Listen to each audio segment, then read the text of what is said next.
Hello and welcome to another episode of the Doster, T.O., and Fanta podcast, the DTF podcast, your favorite weekly college basketball show. My name is Rob Doster. I'm joined today by my lovely co-host, the one and only John Fanta, who had the call of the weekend as Pitt went into the Garden and knocked off St. John's, and Terrence Oglesby, former Clemson star, who's fresh off of his own radio broadcasts.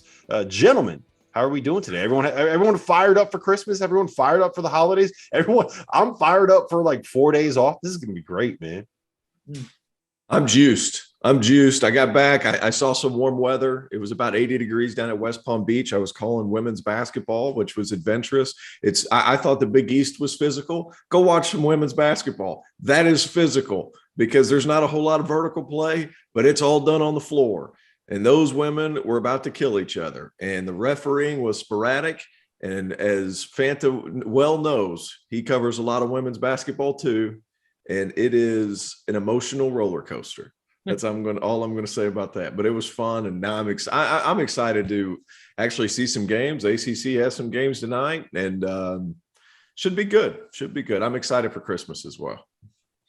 Merry Christmas, everybody. Happy holidays. Ho, ho, ho. Santa comes this week, and some teams could use a visit from Santa Claus.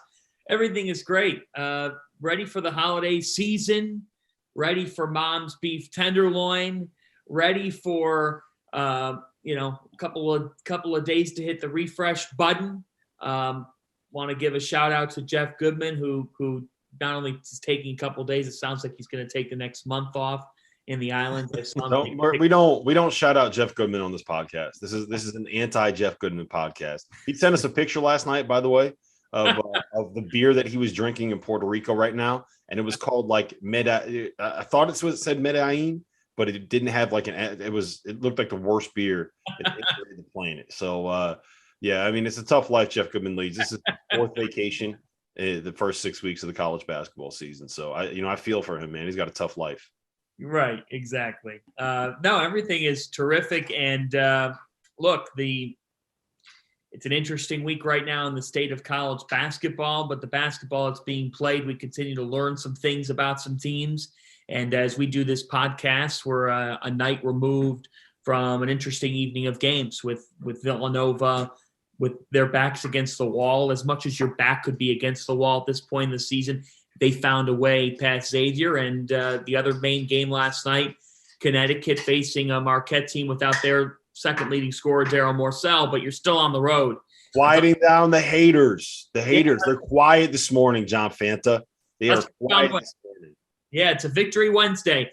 The Huskies did find a way to get to 1-1. How about next week, the Cintas Center, next Tuesday night, December 28th, Xavier, Connecticut.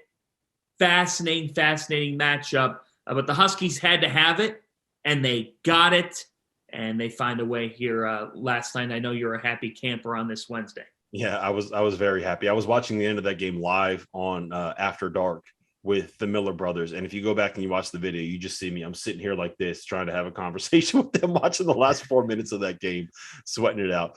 We got a lot to talk about today. We got to get into the North Carolina-Kentucky game from over the weekend. We are going to talk a little bit about the Crimson Tide, T.O.'s favorite Alabama team.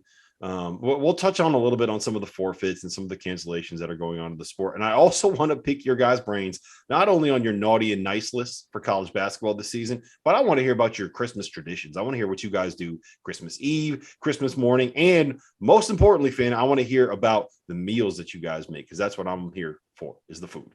But before we do all of that, Terrence Oglesby, I know he played at Clemson, but he is a confirmed Big East guy. And last night in college basketball was all about the Big East. T.O., let's start with Villanova Xavier. We have a little text chain going between the three of us. And about 4 minutes ago in the first half and through the end of halftime, we were sitting there. That text chain was going off. Xavier is kicking Villanova's ass. We knew Xavier was going to be awesome. I told you they were the best team in the Big East, this, that, the third. Comes out in the second half, Villanova big boyed them. Talk to me about that game. Talk to me about your takeaways from that performance. Well, in the first, my concerns with Villanova are still the same. Like, if you can guard them one-on-one, you're going to be able to give them fits. And let's just call it what it is. They got some home court Villanova calls too to kind of get those runs going. That's what happened. It was at Villanova. I'm not telling some kind of tall tales. That's just the bottom line. I still like Xavier. I think they got cold. I don't know how else to put that. They got cold. They couldn't hit shots. They struggled to get in the paint a little bit. And Villanova really locked up on defense. But in the first half, I mean, you're going to start out that hot from three. It's going to help some things. I mean, they threw one in from the V. It was supposed to be a pass, and it went in. It was just God telling you that Xavier was going to come out on top in the first half. Second half, they struggled to maintain. And then, Villanova found some better ways to get into the paint. And from what I saw, and I was in the air when this game was going on, but Xavier, whenever Villanova started running more ball screen actions, Villanova was able to get in the paint. And whenever they did so, that's when they're at their best, because then they can just pick, they can attack closeouts and things of that matter. But I just think Villanova, if you can guard them one-on-one and you take care of the glass, because if they're able to get on the offensive boards, that's when they fan out for threes, because that's the best time to take a three, because the defense sucked in. You find guys out on the perimeter, it's target practice because you're stepping right into the pass. That's when they can really beat you. But I'm not off the Xavier bandwagon. I still think they're a top 4 team in the Big East. I don't have a particular order right now because it's still up in the air. But at the same time, you have to be pleased with part of their performance. Villanova, they're just going to figure things out. I mean, it was gut check central for them. Yes. They needed that after coming off a 20-point loss at Creighton, which Creighton's been one of the most surprising teams in not only the Big East, but the country, because they've just been able to win. I mean, sometimes it hasn't been 20, but that hasn't been pretty, but they've been able to win. And Villanova needed this one. And that second half nut up was probably exactly what the doctor ordered going into Christmas. That was a culture win, right? Like that was culture, 100% a culture win. Yeah, that was where Villanova said, you know what, enough of this bullshit. We're going to get this thing done right now. I was really impressed, Fanta, with their ability to kind of take away Xavier's big guys. Like Jack Nungy didn't do all that much. Zach Fremantle didn't do all that much. And that was where we were like, yeah, you know what? I don't know how Villanova is going to be able to deal with any of that size that Xavier has inside. Well, you're right. And I think that when I look at this matchup, Paul Scruggs and Kobe Jones combined had 7 turnovers, the majority of them coming in the second half. Xavier was trying to throw entry passes into their post players, and that just didn't work. Some lazy passes in the second half. You can't get lazy against Villanova. That's one thing you cannot do. And so regardless of the fact that if Villanova is currently constructed, if you play a half-court game and you say we're going to out-rebound them and we're going to defend and you're probably going to have a decent shot, they still reminded us last night that if you make mistakes against them, Jay Wright has developed a system that will capitalize off said mistakes. Xavier had 13 turnovers, the majority of them in the second half, and they started 6 of 6 from 3. 6 of 6 from 3. They proceeded to miss their next 17 three-point attempts. That is incredible. I don't think I've ever seen that in a game. Villanova actually went back to the well and went old school on us. They turned this into an old school game. They did not win this game with a 3-point shot. They only hit 1 3 in the first half. They hit 5 in the second half. This is the team that was averaging 9-ish threes a game, 8 to 10 threes a game. What they did in this game is they did defend ball screens really well. They cut Xavier off from the post, so they forced Xavier out on the perimeter to hit tough contested shots. And then I thought that in the second half, especially, Villanova finally started to hit. Like Villanova was 11 for 60 in their last 5 halves of basketball at halftime last night from 3. 11 of 60. Somewhere along the road in those 63s, you're getting a lot of open looks. But at some point, you have to say, it's not working. We have to take the ball to the cup. They attacked. And I thought it was very symbolic at the end of the first half last night. Caleb Daniels drove the ball and threw down a one-hand slam. It was almost like an angry slam of like, we are so tired of not being able to hit perimeter shots. Just go to the rim. And that's exactly what he did. So 4 players score 15-plus points. I learned a lot about Xavier in this game. I don't even know how much I learned about Villanova other than with their backs against the wall, they did what you would expect a program that's won 2 of the last 5 national titles. They found a way. They got to get, though, big picture, Jermaine Samuels has got to start to be better on the offensive end of the floor, and he knows it. 2 of 7 from the field again last night. He's just struggled here early in the season. I feel like the breakout's coming, but they got to figure that out here, big picture. Yeah, that's kind of a pretty good encapsulation of why this Villanova team is not what the other Villanova teams were, because Jermaine Samuels is probably at his best. Like if you put him in the perfect role, he is your 4th or 5th option offensively and a guy that's out there to be switchable on the defensive end, to go out and get some rebounds, to be tough, to be physical, to be the guy that like sets the tone of physicality. Yeah. You don't want him to be the guy where you're like, yeah, we need him to go out and get us 15 points, right? I think you could say the same thing about Brandon Slater. Like him in an ideal world is a 3-and-D guy. He catches and shoots open threes. You lock up people on the defensive end, and you don't really have to rely on him to do too much creative stuff. Their issue is that, like, they don't have. I mean, we've talked about this before. They don't have that first guy to kind of create. Like their entire offense is drive, draw, help, kick, attack and close out, drive, draw, help, kick, get in the paint, jump stop, find an open shot, whatever it is. Like it's very basic, simple stuff. But they don't have the first guy to create that action. So I think that's pretty symbolic of what the issues are with Villanova. Go ahead, Tio. Oh, muted. Oh, I'm on a cold streak. I remember my first podcast. When it comes to the mute button, I am struggling. I will say this. Eric Dixon looked a lot bigger last night than he did against UCLA. Yeah. He looked really big. And Fanta, you alluded to them trying to get the ball in the post. Eric Dixon, he might not be the tallest dude in the world, but that sucker's wide, and he is strong as an ox. He puts his chest on you. There's a big difference between Xavier doing, throwing the ball in the post at the block and then trying to enter a post feed to 15 feet out. And then that closes the gap for the guy guarding the ball. You're going to turn the ball over because you're in such a condensed area.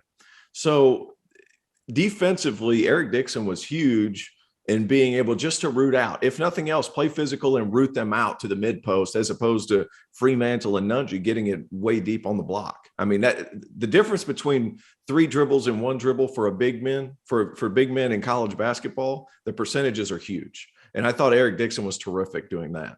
One additional thing on the Big East for a moment, and this needs to be told.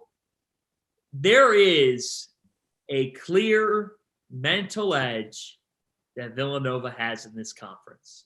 There is. And that's why it was so shocking to see Creighton beat Villanova on Friday night the way that they did. But especially at home and especially at the Pavilion, where since 2013, Villanova is 41-1 in Big East home games, at the Pavilion in particular. Last night, you said it that Xavier went cold. Xavier was like the bride at the altar who got cold feet and told everybody, I can't do this anymore, and they ran away. They ran out of the church. That's what it felt like, at least. Xavier was in a prime position to get married last night and get their vows sworn in and be told, you are the best team in the Big East. They were playing like it. They were playing like it in this game. The mental edge that Villanova has should not be overstated. I liken it to Kansas's streak of 12 Big 12 regular season championships. People seem to not always remember. Villanova's won 7 of 8. The one that they lost by a single game to Xavier a couple years ago. They have a mental edge. I thought last night, I still think Xavier has more ways that they could score the basketball right now, and they lost the game. There was a lot of, I thought in the second half, as much as I didn't think there was necessarily a major shift in the way Villanova was playing. Villanova plays one way. I thought that mentality changed a lot, and I thought Xavier got pretty passive in the final 20 minutes, and it led them to really getting some cold feet and losing this basketball game because Villanova just seems to be a different force, particularly at their campus building, which didn't even have students inside it last night. It had a wine and cheese crowd. I will say this. There were two possessions in the first half on Xavier's threes that were just get the ball out of the rim, take off. Villanova doesn't communicate, and they throw it up to the wing, and it's a wide open three. Second half, that didn't happen. They weren't getting those same opportunities. So obviously Jay Wright went in at halftime and laid into some people, but they just weren't getting the same quality of looks. All right, so let's move on to some of these other teams in the Big East. Providence went into UConn, beat up on the Huskies on Saturday. UConn bounced back with a win on Tuesday, going into Marquette. Marquette was without their best player. We'll get into that conversation in a second. But Fanta, where do you slot Providence now? Like the whole season up to this point, we've kind of talked about how it was Villanova and Seton Hall and UConn and Xavier, and those are the four teams that are kind of at the top of this conference. Where do you have Providence in that picture? Are they good enough to kind of crash that party? They are good enough to crash the party. Do I think that they will win the Big East? I'm not saying that. But in a year like this, where the league kind of has a wide openness to it, and right now we're off to a bit of a strange start to conference play with some forfeitures and some interesting circumstances. The fact is the Friars are 2-0 now in the Big East, and they're 12-1 technically on the season here. This is a basketball team, though, that is a really difficult matchup. In fact, I would fit them into a puzzle of saying, I think they're a tougher, like, one-game matchup. If I had to take a team and put them in a simulation of one game between the coaching of Ed Cooley and between their makeup, as you saw on Saturday, Rob and T.O., the Friars are a difficult team to play because on offense, Providence runs their flex stuff, but also does a good job of running guys off of screens, setting them up for open shots. And it's Ed Cooley's stuff that really works well and worked well on Saturday. AJ Reeves was the difference in the first half by hitting a couple of perimeter shots. This is not a pretty team. They don't win pretty. That's not what Providence is. Saturday's game was ugly, but it doesn't matter. They got a little bit of pretty from AJ Reeves in this game. They have the constant in a five-man in Nate Watson, who, if he's not producing points, he at least is taking up the space, the real estate inside that you better take him into account or else you're going to pay. And then I think for them, the last couple of years, Providence has not had a lead playmaking guard. Yes. Some people may say, well, wait, John, you're wrong. David Duke was not someone who was playmaking for other people. He could score the ball himself. He could do things himself. Al Durham, who actually has some New York roots to himself, a kid from down south, but some New York roots, he plays the game that way, guys. Ed Cooley has unlayered new parts of Al Durham's game and allowed Al Durham to really break out of a shell and be the lead playmaking guard for this team. So when you combine that with a terrific big man, a senior in Reeves who's been doubted, and now Reeves doesn't have to be the guy. He can get set up from someone. Jared Bynum doesn't have to be as large of a role. He's more fitting in his role right now. And Noah Horkler and Justin Minaya can both be X factors.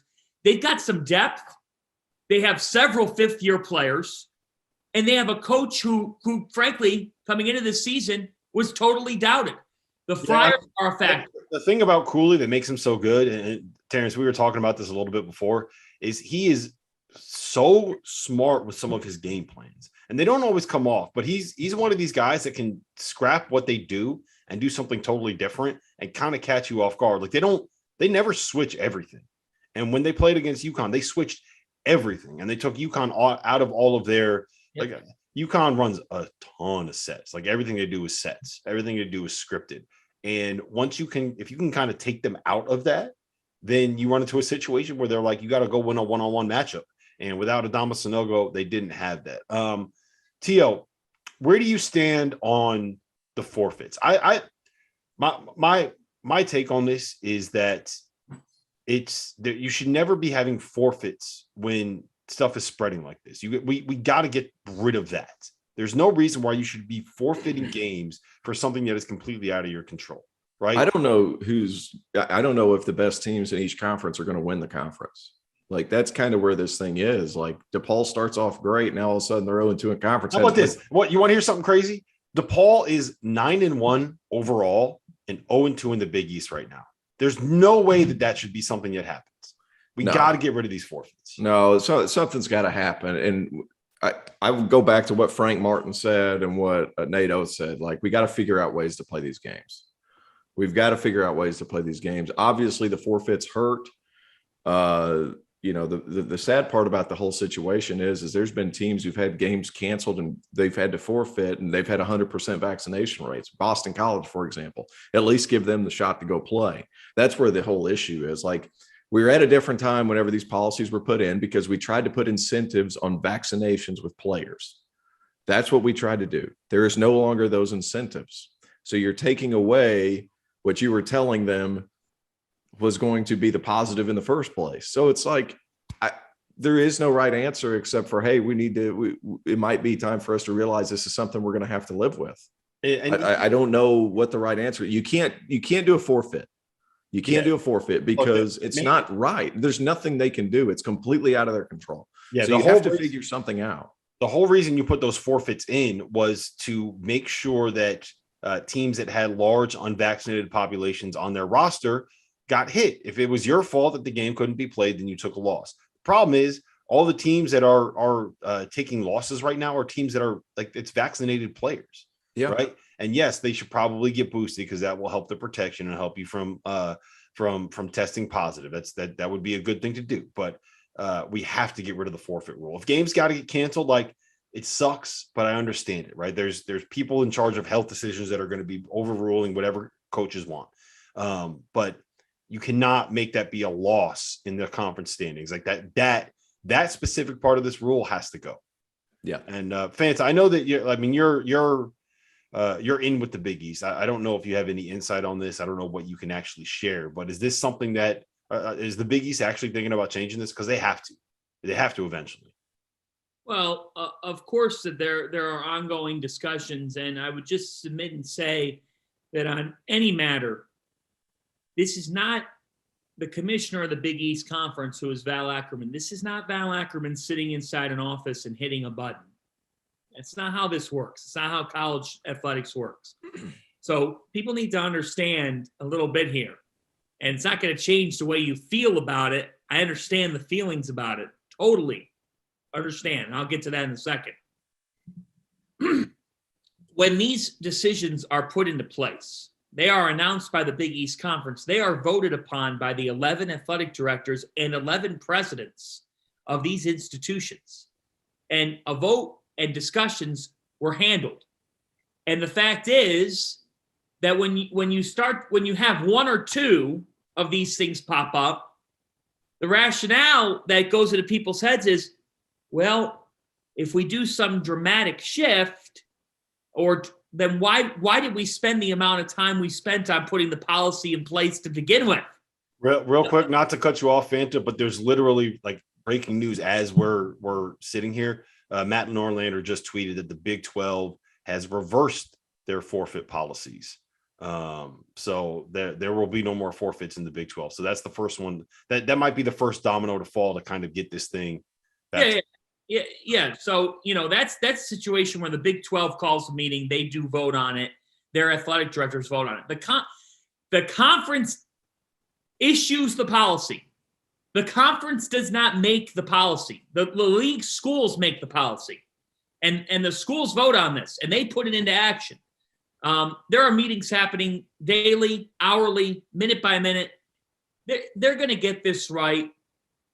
Remember that there's a lot of lawyers and a lot of health experts that are at hand here. A lot of lawyers. The biggest issue is the lawyers, because everybody's scared to get sued. More lawyers. The biggest issue is the lawyers, because everybody's scared to get sued and everybody's scared to make a step. That's the world we live in right now. Everybody's scared to make the rational decision. Sorry, go ahead.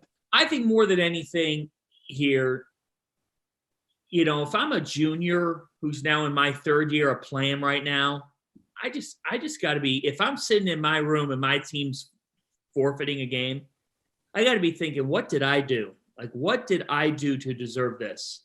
And that's where I sit here inside my home and I say, this ain't right. The fact of the matter is this, for these kids, okay, not necessarily in the world, but for these kids, the mental toll that is being ridden because of this is so much greater than the effects of this virus on them. on them as humans. And that's not right. And that's where I say, if you didn't do anything to deserve a forfeit. And when there are as many forfeits, if not more forfeits than games being played, that's where the equation is problematic. Whereas 5 months ago, it seemed like a good idea and people can understand why. Today, the fact is, it doesn't carry the same weight. And like everything with this virus, it's a moving target. It's a moving target. In general, right now, though, when the professionals are playing through, and man, I'm a hot pepper right now because I, as a Cleveland Browns fan, the integrity of my season has been destroyed. Like I'm without 18 starters on Monday. You lose at the buzzer, you're done. That's your season. You get up every Sunday and you say, I'm really excited for my team. My season's over now because I have asymptomatic players sitting in their basements. That's off. Like that is horrendous luck and just awful. But I digress. When we change that playing through versus forfeiting games in the college ranks, in the ranks where we're institutions of higher learning. And we're also trying to teach lessons to kids, but we're also trying to understand that these are kids. These are kids. Nobody wants to forfeit games. It's a bad solution to anything. Forfeits stink. And when you have as many of them, if not more of them, than your actual games being played, that's where this is a problem in general. And that's why hopefully the Big 12 is the first domino to fall. Others should be able to follow because it's the right thing to do. You got to change from what you've been doing if you have as many, if not more forfeits than games being played. That's the fact of the matter. We shouldn't be penalizing kids. We shouldn't be penalizing kids for something that they have absolutely no control over. Yep. I also think that the notion that they're kids, like they're and I agree with you. They're young men in that, like, they haven't figured themselves out yet. I understand that. But if you can send a kid off to war, this kid should be able to decide whether or not, like, he's able to play or not. Like, I don't want to get too into this because I think my opinion is going to be a very unpopular one. So I don't want to come off in the wrong direction, but I think there comes a point where, like, we have to understand that we're going to have to here's live with what we're this. going to get to. Here's what we're going to get to, T.O. As a society, we have to make a decision on whether or not we want, if we're not playing because guys are asymptomatic and testing positive, if they've been vaxxed and they've been boosted, then everything is going to be we're going to be dealing with this for a long time across every single sport. Hey, vet factories aren't shutting down because one person tests positive. That's what I was about to say. Factories are still working. Like, yes. Amazon is still packaging bags. M&M Mars in Cleveland, Tennessee, they have a positive test. That guy goes home.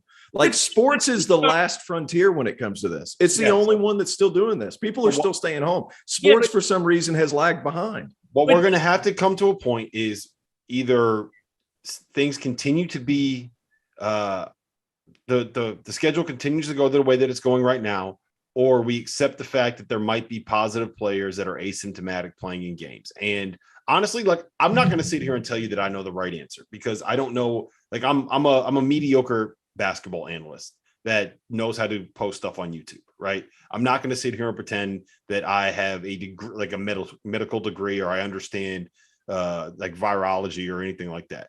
But we're going to have to come to a point where we decide, okay, we're going to be okay with asymptomatic positive players on a court playing against one another. And as soon as we get to that point, then we can return to some level of normalcy in sports. We're not there yet. So I don't know when we'll get there. I don't know how long it'll take, but at some point we're going to have to accept that is going to be a reality if we want sports to get back to being what they normally are. So let's move on. I have one thought about this. Here's my final thought. You can't tell me that this is okay. That if you've got 4 or 5 guys, or let's say you got 2 or 3 guys that are sitting out with COVID, and they're vaccinated and boosted, and it's really not affecting them a whole lot, and you've got them sitting at home, but then you're able to justify having 10,000 people in the stands. That's right. That's it. It's like sports is the last one to finally make the jump to get back to normal. Everything else is open. Like, come on, guys. But let's bare bones it. At some point, we gotta stop looking at the doctors for a moment and say, this is just pure logic. I mean, this is pure. You got 10,000 paying customers because I know you got to make a gate because you got to function as an athletic department. But you're going to make this kid sit at home because he popped a positive test? You want to test the crowd? Would you like to test the crowd?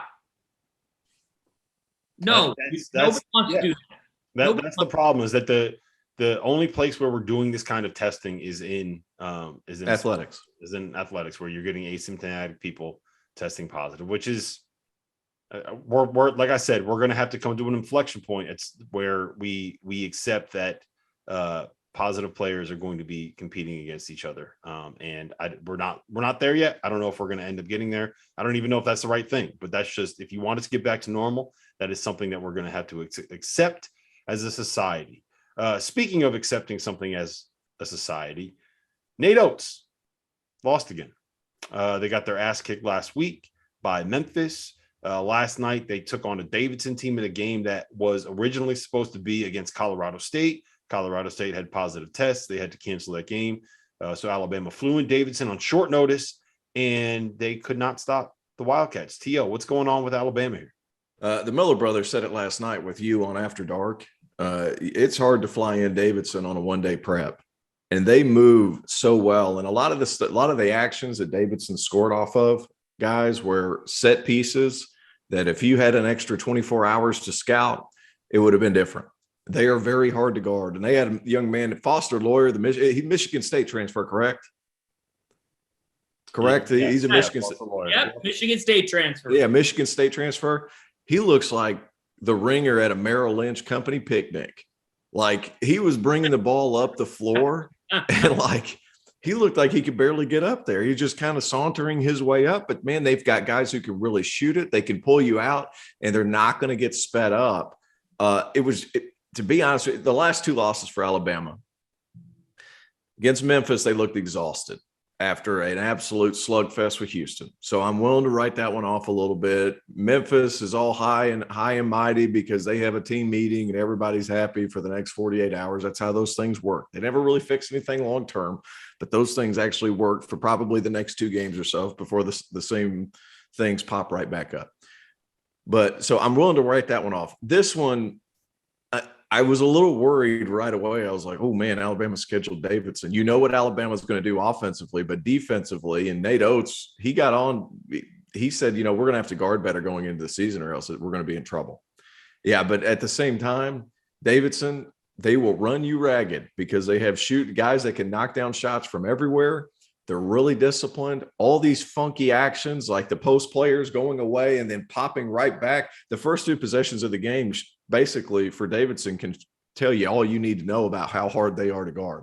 And if you weren't adequately prepared against a Bob McKillop coach team, you can forget it. And they can beat anybody on any given night when you don't have enough time to prepare. And I thought that's kind of what happened for Alabama. And offensively, you wish they would have played to score some more points. But I don't even have the final score in front of me. But I mean, it was 79-78. They scored enough points. So Yeah. that's hardly getting your butt beat. Like it comes down to, scouting up is very difficult against Davidson. The problem is they gave up more than a point per possession against Gonzaga earlier this season. They gave up almost a point. I think it was 1.1 points per possession against Houston when they gave up 82 points in a game. They probably should have lost if a goaltending call was made correctly.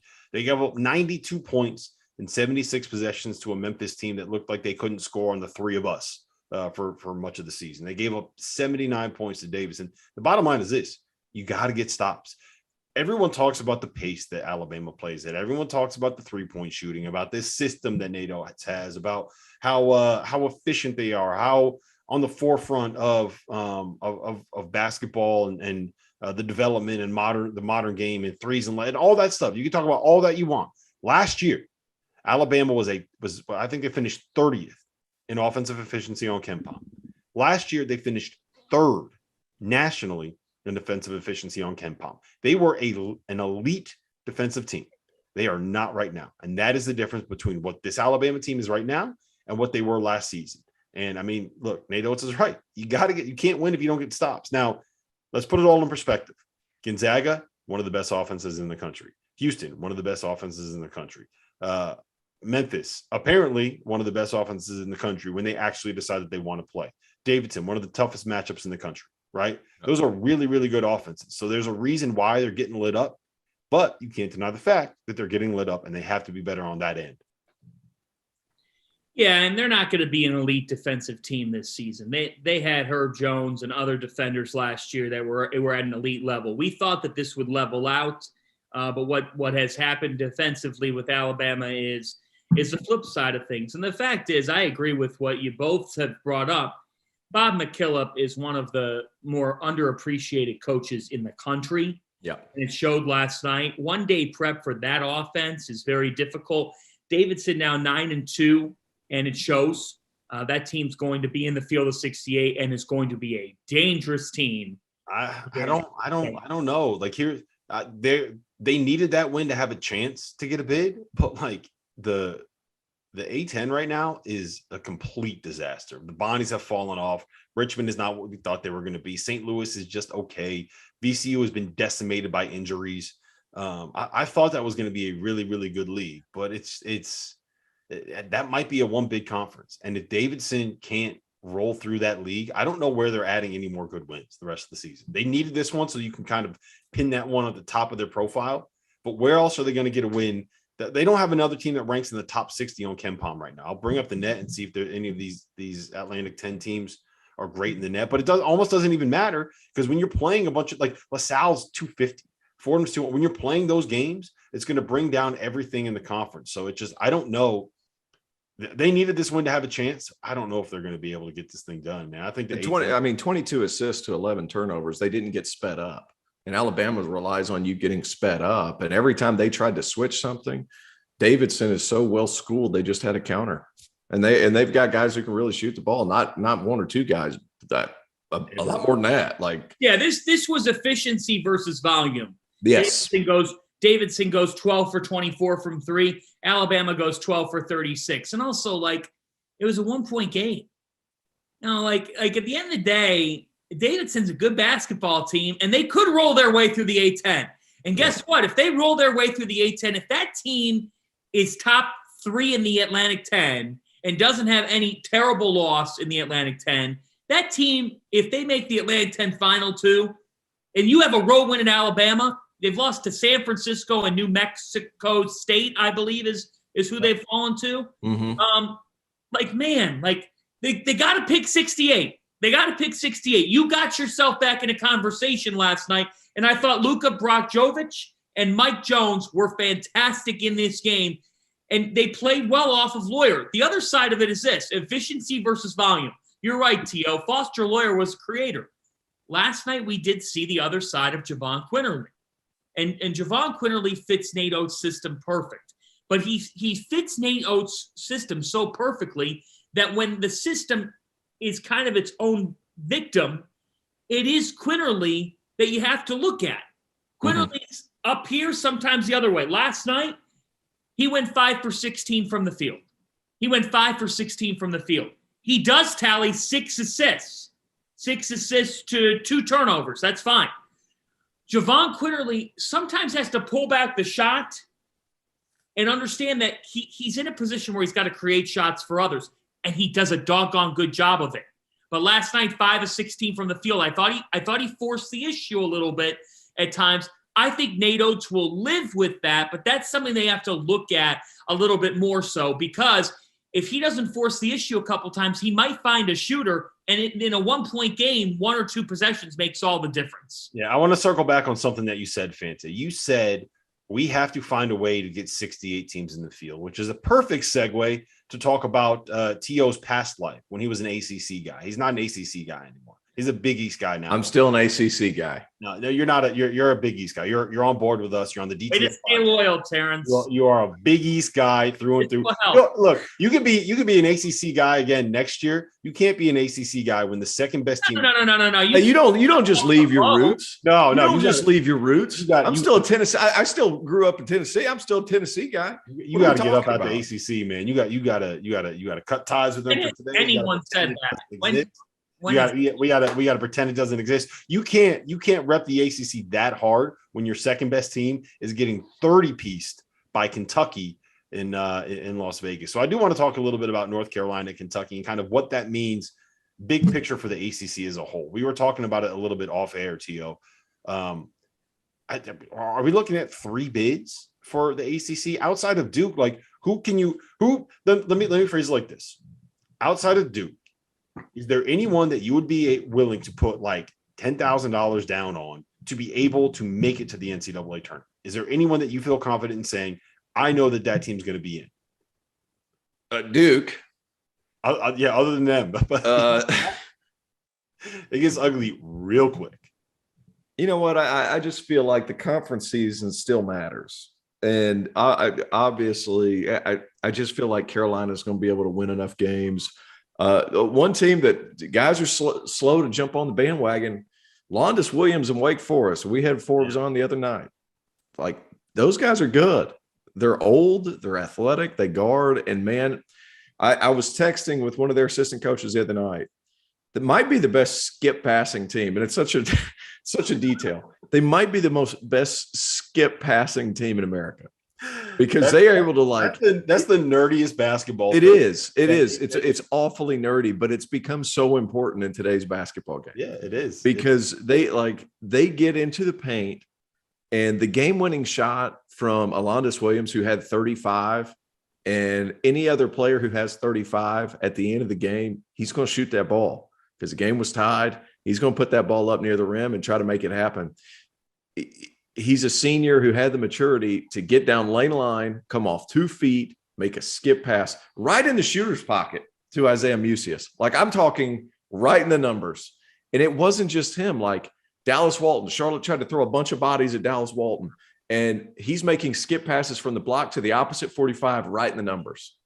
And I was just amazed because it's such a hard pass for 5 guys to consistently make, and they do it. And what happens when they do that is Wake Forest is a threat on every catch because, Musius is not somebody that's going to create his own shot at a high level. He's tried the past 3 years, hadn't been able to do it. This year, he's getting catch and shoot opportunities. He's getting closeouts. That's great for him. Davion Williamson is very good, a little undersized, very good, but he's really good whenever guys are flying at him. He can make something happen.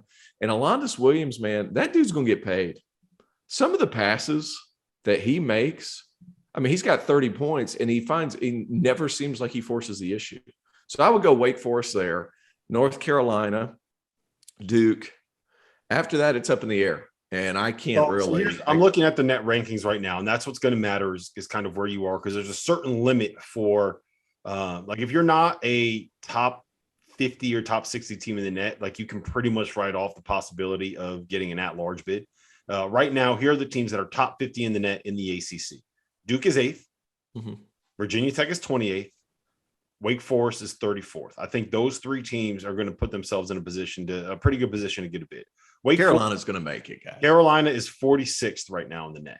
They're going to make it. I think that they'll probably make it. They're going to make it for the same reason they didn't get in trouble for all that crap they got into a couple of years ago. They're going to make it. They bring too much money. They're going to make it. If there's like any shadow of a doubt, Carolina's going to make it. Do you know who is the 5th best team right now in the net in the ACC? Give it to me. Your boys. Out of here. Dude, if they take care of West Virginia and St. Bonaventure, close those games out, we're living. We got to finish games, boys. Yeah, if the Queen had balls, she'd be the king. Hey, look. Those are things you got to fix as the season rolls on, guys. Those are things you got to fix. The biggest issue you're going to run into with these teams is just that, like, there's not going to be that level of quality win. No, you made your bed. Your bed is made. Your bed is made. The sheets are on, man. The sheets are on it. Yep. The bed's made, and this is how it is for any league that might be having a tougher season. There's going to be some teams who make it. I give credit to Coach Forbes and Wake Forest. I think he was a terrific hire by them. Oh, perfect hire. Well, they had to get that right, and Steve Forbes has done a terrific job in a short period of time. And they play incredibly hard. Like, watch Wake Forest play. They embody what he's about. That's kind of it's a hidden gem in the league, and it's been a little while. But, man, you think about some of the players that have come out of that program. Wake Forest is special deep down, and I think he can keep that going. I like what I'm seeing from them. Carolina's going to figure out a way to make it. Duke will make it. And, again, they got to find a way to get to 68. We'll see if anybody else emerges as a candidate, but it's a 4-bid league max. Hey, you can recruit to Wake Forest. Like, I don't know if you guys remember this. It's hard though, T.O. You got Carolina, you got Duke, you got NC. It is hard, but, man, if you guys remember whenever I was in school, like 2008, 2009, do you remember who all was on that team? Jeff Teague, Ish Smith, Al Farouk Aminu. Like, and then they were bringing in 2 or 3 McDonald's All-Americans. Like, you can recruit to Wake Forest. Who did they lose to in the NCAA tournament? This is I don't know, but I feel like you do. They lost in Miami to Norris Cole, Jordan Montgomery, and freaking Gary Waters. Cleveland State blew their doors off of them in Miami in the NCAA tournament. I was watching with my dad going crazy. But you're right. I'm watching Wake Forest play that game. I'm like 13 years old. I'm sitting there and saying, Dad, Wake can get some players. Yeah. Cleveland State's not beat. They're beating a team handily that has some real players. They got dudes. So you're right. You can recruit. It's changed though. I mean, you got to get, like, again, in this sport, get the 3-star who you think can become the 4 or 5-star. So that's okay sometimes. Fans don't love that, but it happens. I've watched it with programs in the Northeast. Get the kid who you think can become a 4 or 5-star player. The difference between a 3-star, the difference between a 3-star is about 3 inches and 30 pounds. And, like, so you're still going to be outmatched whenever you play Duke, Carolina. Like, does that? Like, you still got to find ways to do it. Like, does that, Robert? It was a weird. I'm not going to say it was a weird sign. It was kind of a no-brainer to get Forbes because they had a prior relationship over at the University of Tennessee because Curry was at Tennessee and yada, yada, yada. But, Wake Forest, the university in this conference, is kind of looked at as like a academic, like bow tie wearing, like really kind of tight. It's a tight school. Like, it's hard for me to, I'm not going to say snooty because I feel like the conference in general has that feel, but like a, bow tie, suited up, corduroy pants and weird shoes. It's a little bit like Virginia in that sense, where it's kind of there's some nerds there, but with a smaller enrollment. I mean, Wake Forest private school. Hold on a second. There's some nerds there. There's some yeah. Yeah, Rob, you were going to say, who's doing that with the 3-stars? Oh, the guy that won last year's national title and that is currently sitting at number 1 in the country. Yes, he's got a couple 5-stars on that roster, but the way that they built that was through guys like Maceo Teague and through guys like Adam Flagler and going and getting Davion Mitchell after a transfer and going and getting Jared Butler on his the second school that he ended up going to and going and getting Mark Vital and going and getting guys like Jonathan Shamwa-Chachua. Like, that's look at what Jay Wright's doing, right? Jay Wright won titles by getting guys that are like between 40 and 100. And he's really having a hard time getting players. Well, no, but he's not where when Villanova went from going after players that fit their pedigree to going after the highest ranked players that they could. That's when you saw that dip. That's when you saw them, like 2009, they made a Final Four. Then they weren't very good for like 3 or 4 years until they started going back to their identity, getting guys like Ryan Arcidiacono over maybe some guys that are higher ranked than him, identifying players that fit with what they want, right? Like Dante DiVincenzo, he was a top 75 guy. No one looked at him and said, yeah, he's going to end up being a first-round pick when he was coming out of high school. Same with like someone like a Mikal Bridge. Like they found guys that fit with what they wanted to do that were not necessarily automatic pros and turn them into pros. And that's kind of the model that you need to follow if you're going to have a lot of success. Can we turn this back to North Carolina? No. Whoa, one more. All right. So the sweet spot, I would agree with you. 40 to 100. You still get the size, you still get the talent, but it's not quite as talented as what people are going to be considering a one and done. So you get to hang on to them. I worked for a guy at Carson Newman University who was telling me this story about him and Billy Donovan. And he said, whenever they had that run with Teddy Dupay, Mike Miller, they made it all the way to the finals, lost to Michigan State in the national championship game. And then all of a sudden it was cool to go to Florida, and they go get Roberson. They go get David Lee. They go get all these 5-star kids. And Billy Donovan said, to hell with that. I'm going to go get the Al Horfords, the Joakim Noahs, the Lee Humphreys of the world, like the Torian Greens, like those 40 through 100s. And I'm going to hang on to them for a few years. Now it's changed because now you have to play those kids or transfer them. But that 40 to 100, if you can hang on to those guys for 4 years, I mean, then you can really be nationally relevant.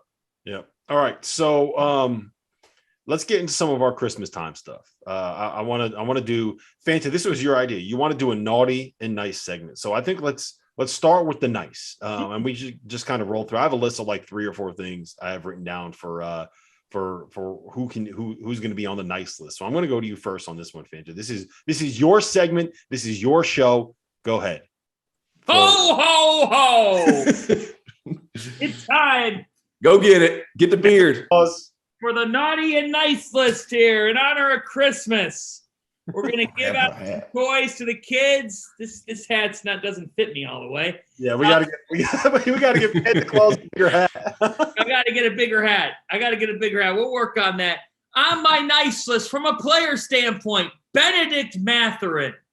I love this kid. He's been a revelation. He was someone who had to submit his name to the nice list. He probably shouldn't have, but I got to be honest. I didn't know a ton about the kid heading into this season. I just hadn't watched that closely. And what I have seen has been super, super impressive. I like this Arizona team. Benedict Mathurin makes me love this Arizona team. So ho, ho, ho, Benedict Mathurin is on the nice list as my player. The team that's on my nice list. It is going to be Seton Hall. I'm going to go close to home with the top 15 ranked Seton Hall Pirates. They have shocked me. They were not on my nice list at the start of the season. They were not. But they have been super impressive. What do we say in this sport? You got to schedule people. They had people scheduled and they beat them. And had Ohio State not made a 30-footer for the win against the Pirates earlier this season, they're that shot away from potentially not having a loss on their season. They're a team that I've just been blown away by, between the length that they have, Tyrese Samuel, Trey Jackson, Alexis Yetna, Ike Obiagu. Jared Rhoden has blossomed into a star. And guys, Bryce Aiken has put on for his home state. Bryce Aiken's on the nice list. I'm happy for him. He deserves an extra toy underneath the tree. You know why? He's been hurt for the majority of his career. Bryce Aiken's worked for this, and the Pirates are set up for success. So that's my team. And then my coach, it's clear we go all the way out to Ames, baby. TJ Otzelberger's at the top of the list. He would be the National Coach of the Year candidate. Maybe the guy right now, just simply inheriting a team that won two games last year.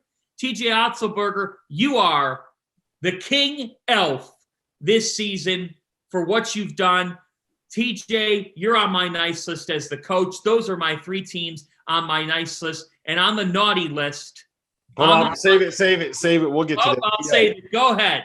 Yo, give me your nice list. Well, we kind of ruined it when we got into ACC talk, but my player was going to be Alondas Williams. And it's already been said, he averaged 30-something points. He's 2 times in a row ACC Player of the Week, and he was National Player of the Week. I think Oscar Robertson, National Player of the Week or something like that. And it was deserved. He's terrific. Not only is he scoring at a high rate, but he's unselfish. And I've never seen a player at the college level as composed. That's probably a lie. He's one of the most composed players I've ever seen at the college level, because he scores it at a high level without being overly selfish, and it's a season of giving. So what did he do? He gave a present to Isaiah Musius over there in the opposite corner for a wide open shot that ended up being the game winner. Good on him. So for my team on the good list, guys, there's a team in the Southern Conference residing in the state of Alabama that has some big time wins, and they were picked towards the bottom of their conference in the Southern Conference, the Sanford Bulldogs. And I'm going to go ahead and give it. Rob, you rolled your eyes at me for Seton Hall, baby. Come on, Santa Doster. You're not going to react at all there? Look, it is what it is. It is what it is. Oh no, Fanta Claus with the hat off. Fanta Claus? Fanta Claus with the hat off. Oh no. Hey, Fanta Claus. So anyway, Buckyball, 10-2. They were picked 9th coming into the season. And here they are. Their only losses coming to a good San Francisco team and a good Belmont team. They've beaten Ole Miss, and they beat a bad Oregon State team, but you still got to do it. And they're going on the road to beat these teams. And Quez Glover, the Florida transfer, is really, really good. Put Buckyball on the list. And I'm going to say this. Sometimes there's an addition by subtraction situation goes on when you take over a new team. And I talked to him before the season. He said, you know, the biggest thing at a school like Sanford, it's a great campus. I feel like I can win here, but I have to establish my culture and what I want to do. And sometimes you lose in the short term to win in the long term. He got rid of some bodies and he brought in his kind of players. So good on him. Good on Sanford. Excellent job by Bucky McMillan, and Buckyball is a sneaky pick to make the tournament in the Southern Conference. You got a coach? That Bucky. I'm going Bucky and Sanford because all Sanford. I'm not kidding. Hey, look, there's been a lot of teams. Like if you want to talk about it, like there's all kinds of coaches doing a great job. TJ is the obvious pick for National Coach of the Year. Like no kidding. Another guy you could throw on the nice list, Ben Johnson, Minnesota, has done a lot. Despite having massive roster turnover, throw him on the good list too. Throw him a couple extra things in the stocking, whatever. But I love a good turnaround story, and he took one of them with Iowa State.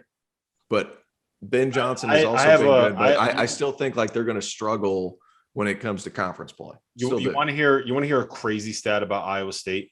Yes. So they have played 30 games in the calendar year 2021. They lost their last 18 games of last season, right? Every game that they played last season in 2021, they lost. Every game that they've played this season in 2021, they're obviously still undefeated. They've won. So they lost their last 18 games, and now they've won 12 straight. It's wild. That is a wild stat to me. Yep. But he already took him, so I couldn't say him twice, could I? I mean, why not? He's very, very nice. How are we going to roll our eyes at Sanford?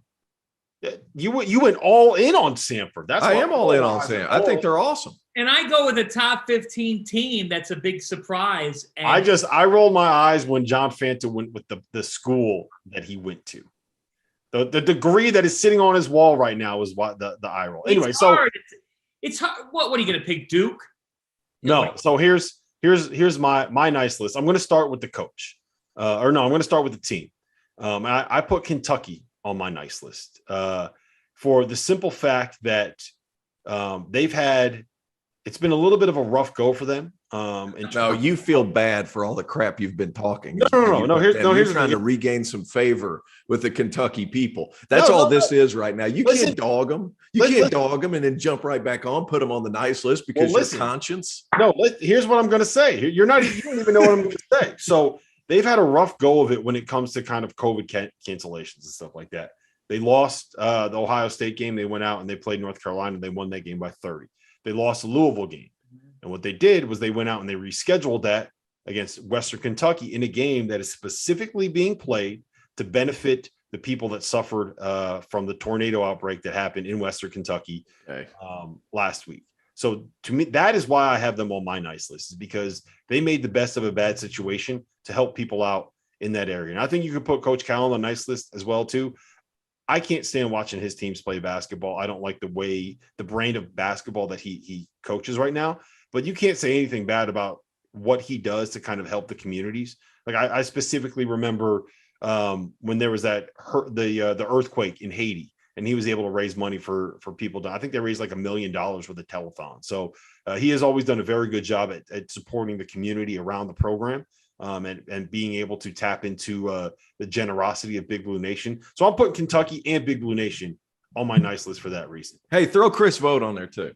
Yeah, well, Wisconsin. That's what I was about to say. The player on my nice list is Chris Vogt because of very much of the same reasons. He's from Mayfield, Kentucky, which was the town that obviously got devastated. Started the GoFundMe. I don't know how much that's at right now. It made a lot. But he raised a whole bunch of money. He's good. And Kentucky and Western Kentucky and Chris Vogt and put Western Kentucky on that list too. That they're obviously taking advantage of a situation to get a game against a program like Kentucky, but they're still playing it. They're still raising money. They were out there. I mean, I saw the images of Rick Stansbury helping people clean up. So Chris Vogt, Western Kentucky, Rick Stansbury, John Calipari. I'm putting all of them on my nice list. Do we put Goodman on the nice list for getting Vogt on there and helping out? You No, got to put Goodman on the nice list. No, Goodman's on the naughty list. Like, no. When that dude shows up to work, then we can put him on the nice list. So he's sitting on a beach right now in Puerto Rico. And so lastly, the coach on my nice list is Scott Drew for a couple of different reasons. He's coming off of a national title. He is sitting at number 1 in the country right now. But you know what else he did? He convinced me to try to do keto. I've lost 15 pounds. Wow. Scott Drew is a guy that put me on that keto. UConn sweater.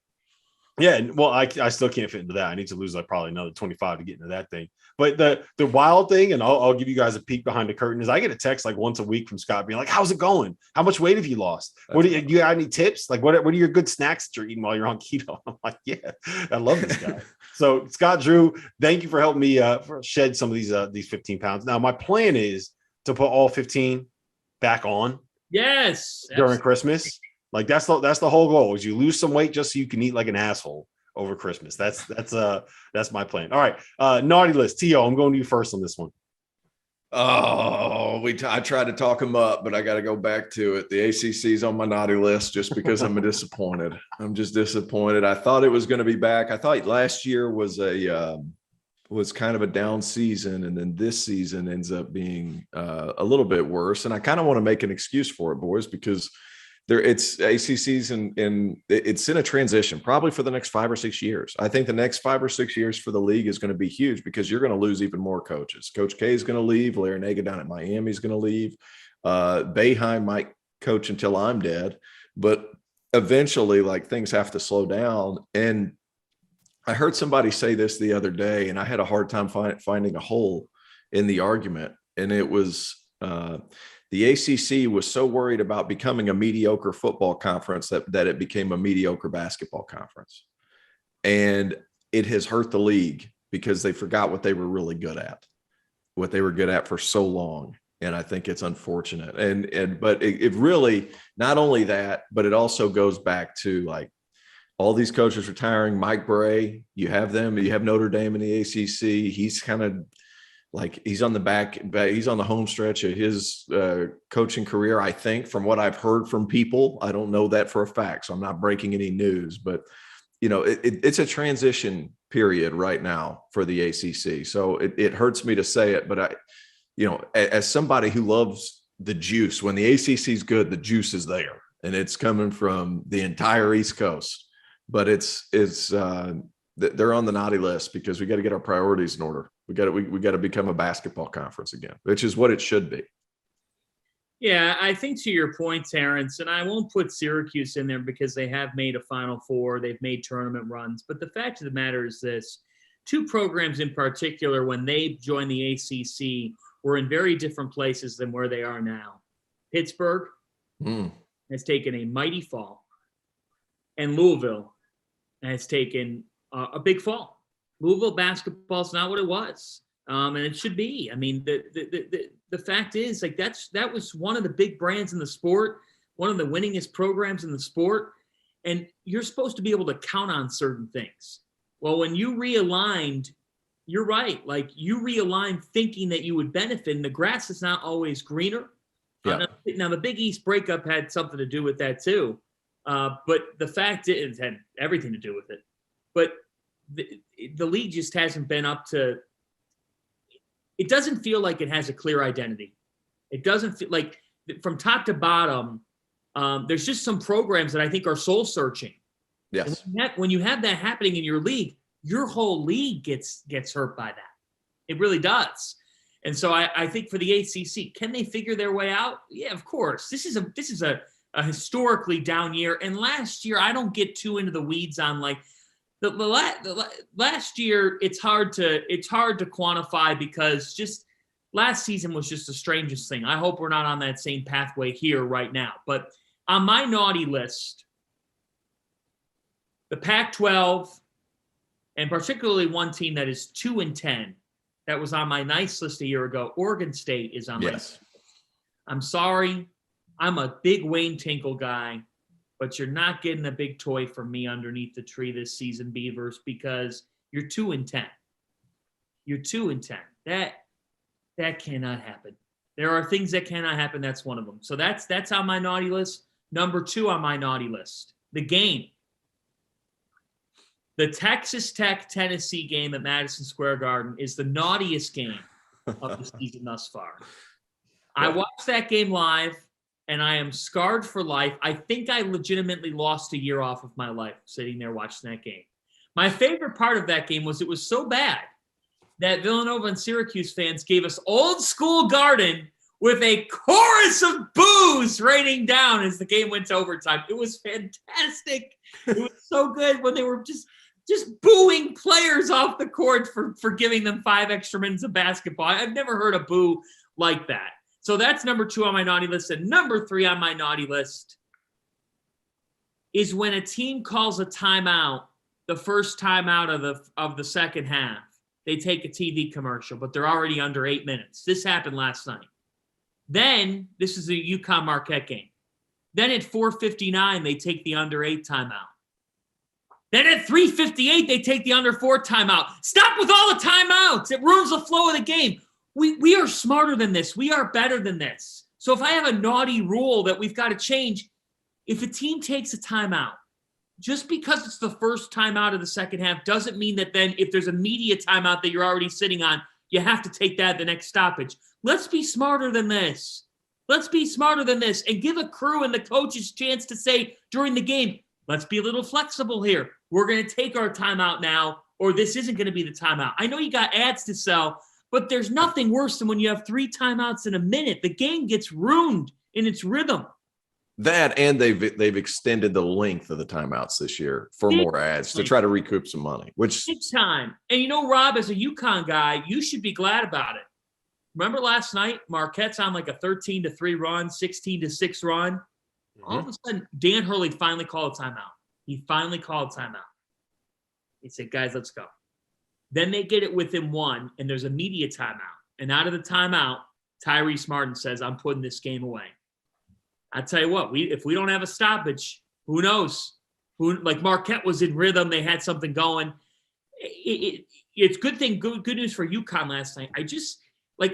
In no sport should we ever have 3 timeouts in 1 minute of game time. And that sometimes happens in our sport, and I'd like to revisit that. That's my naughty rule. Yeah, I hate that. There's nothing worse than the timeout, the first timeout of the second half, then you play for 8 seconds and you immediately go to the TV timeout for like the under 12 or like that. That's we gotta do something about that. All right. So my naughty list is pretty simple. Last night, Tuesday night, December 22nd, Arizona State was supposed to play Florida A&M at Desert Financial Arena in Tempe. Someone didn't pay the bills that they needed to pay because no power, there was no water, and there was no electricity. There was no heat. There was no AC. There was nothing at Desert Financial Arena in Tempe. So free Bobby Hurley, man. Poor Bob. Free Bob Hurley. My naughty list is whoever was in charge of paying the electric bill at at Arizona State University. I know tuition's not cheap.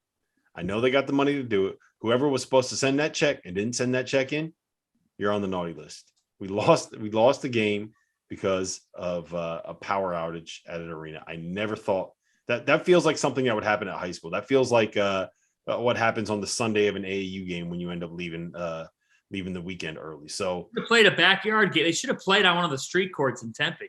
yeah, they should have done something. But alas, we did not get that game. I'm God, sure the hundreds of fans that were lining up outside to see Arizona. Okay. On. All right. Don't Too beat much. down a dead horse, Douster. Be nice to the Sun Devil fans. Oh no, I've made Santa Claus's naughty list, which means it's probably time that we should end this podcast. So it's been fun. We are presented by our partners over at Bet Rivers. So for Terrence Oglesby, for John Fanta, I hope every one of you has an amazing Christmas, and we will see you guys again on the other side of the holiday. Merry Christmas. Merry Christmas.